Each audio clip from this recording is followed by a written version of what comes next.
Ngalibala oh yeah Kasongo mbona wewe mobali nangae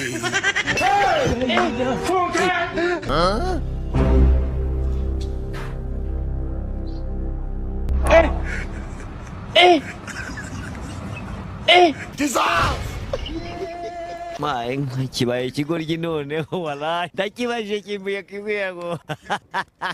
cyangwa mu Cyongereza no kireba ikintu kigitera wasaze wasaze cyangwa aha cyongeye byajaguye sibiki byajaguye ibisa ni ibyo ni ibiki ibihe si ibikibi yewe ibikibihe nyine ibi ariko mvaho kave huruhu kave mwamara kave mamagara uri kuncumita inkono uri kumbaza gacumitwa amacumu ibi ni ibiki zini ngutiya nyine naguri kura ko ari ngutiye y'umugore wanje sha ni hugeze se nimba yafashe imyenda yanjye akayifura nari kugenda nambaye iki ko ari umuntu arambye ngo agiye kunyugura agacupa nari kugenda nambaye iki ugiye he nari ngiye kuri umugabo ugiye kunyugura agacupa hehe nyine ku gasantere nyine niki gishabagunda ari kwigisha abagunda bigutwaye iki nimba umugore yafashe imyenda yanjye akayifura akagenda gafatwa na ndezi we kuba imyenda bayifuza bivuga ko wambara iki cyahe cy'umugore none se nari kugenda nanditse ubusa ku gasozi sha yafashe ngo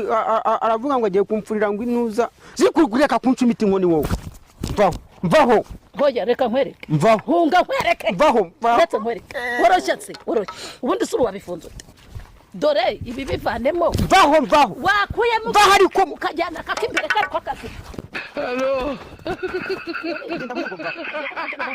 ugiye kwa Yohana wala kano genda nyine ujya kwa Yohana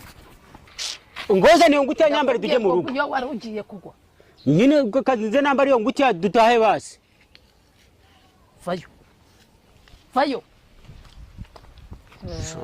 ko karashatse